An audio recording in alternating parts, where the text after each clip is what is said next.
ሰላም ጤና ይስጥልኝ። እንደምን ከረማችሁ ቤተሰብ ጓደኛ በኢትዮጵያም በውጭም በዚህ በአሜሪካን ያላችሁ ሰላም ጤና ይስጥልኝ። ሰላምታዬ ይድረሳችሁ። እንግዲህ በር ዘግቶ መቀመጥ መጣ።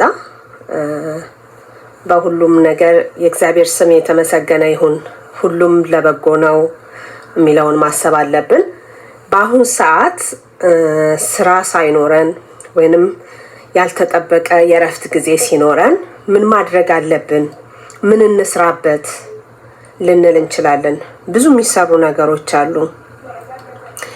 ጊዜው አሁን የንስሐ የጾምና ከእግዚአብሔር ጋር ጥሩ ግንኙነት የምናደርግበት ሰዓት ነው።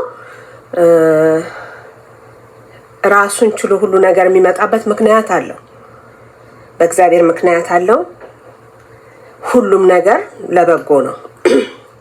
ይሄን የምልበት ምክንያት አለኝ። ለኛ የጾም ጊዜያችን ነው።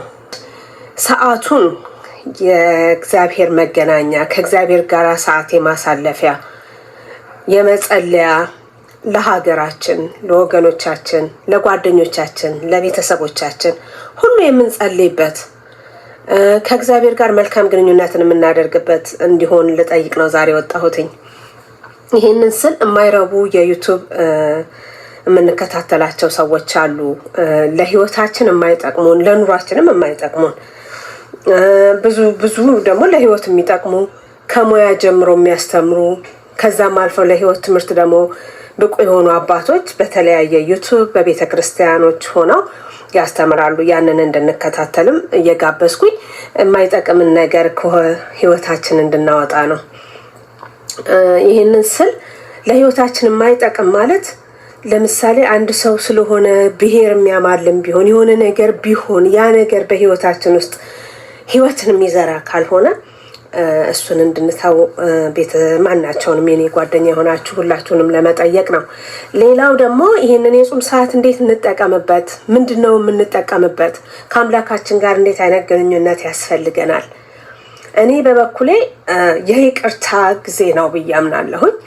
ጠላቶቻችንን ወይንም የተጣሉንን ሰዎች ከልባችን ይቅር የምንልበት፣ ያስቀየምነውን ሰው ይቅርታ የምንጠይቅበት፣ የበደልናቸውን ሰዎች በስልክም ደውለን የምንከስበት ሰዓት ቢሆን መልካም ነው ላለሁ። ምክንያቱም ብዙም የሚያስደስት ነገር የለም። ድንጋጤና ፍርሃት አሁን ላለንበት ነገር ብዙም ይረዳን አይመስለኝም።